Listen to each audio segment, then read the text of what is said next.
Well, good morning. Another beautiful day God has given us today, and I pray today that you're doing well and that everything is going okay in your life. If it's not, trust God. Trust God. He says, cast all your cares upon me, and I will give you rest. There's nothing too hard for our God.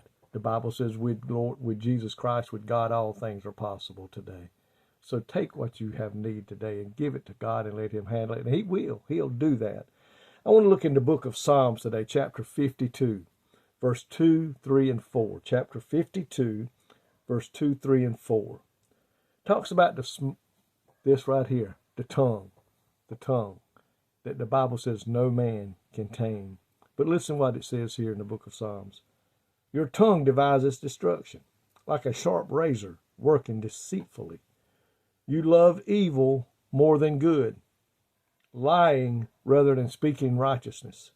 You love all devouring words, you deceitful tongue. Think about that. Man, what words there are there. Your tongue devises destruction like a sharp razor working deceitfully.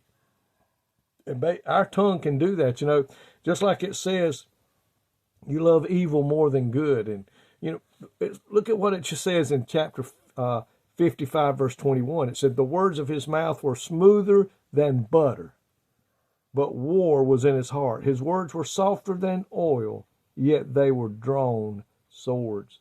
It says in one way they were talking nice. They were talking smooth.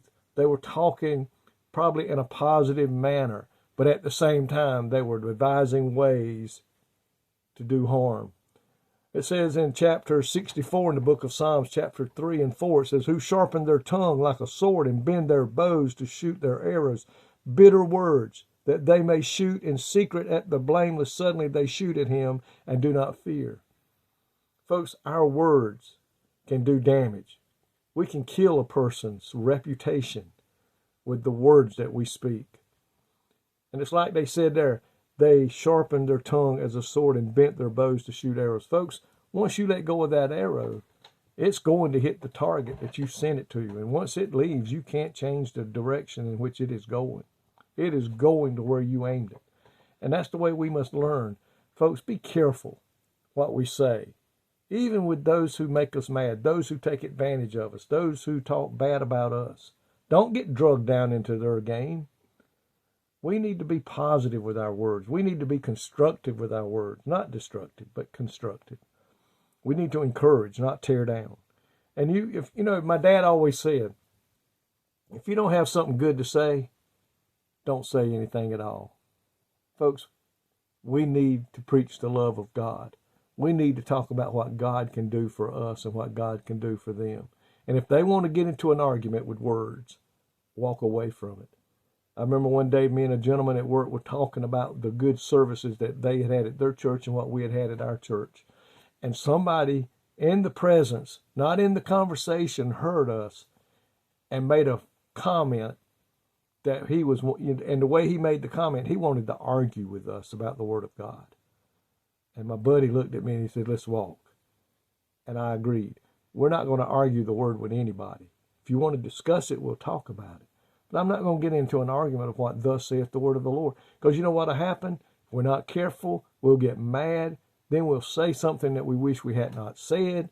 And we'll be hurt somebody's feeling. We'll be offended a brother that we may never win back. Because the Bible says an offended brother is harder to win back than an entire nation.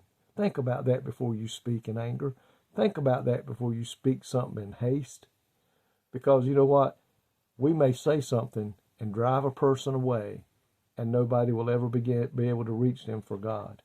And so let's think about what we're saying before we say it. As the old saying goes, let's don't engage mouth before we engage brain. Let's engage our brain first. Let's ask the Holy Spirit to help us be careful before we open our mouth. Let's ask God to help us control our tongue before we say something that we will regret the rest of our life. Let's talk of love. Let's talk of concern for the lost. Let's talk about helping one another, encouraging one another. Let's be positive in our voices and in our words. Lord, thank you today that you're telling us in your word that a tongue no man can tame. And the only way we can even become close, Lord, is to let the Holy Spirit help us, and not to speak in haste, not to speak in anger, but to speak in love.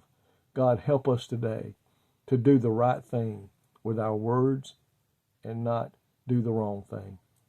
Lord, we ask these things in your name. Amen. Folks, may God richly bless you today, is my prayer.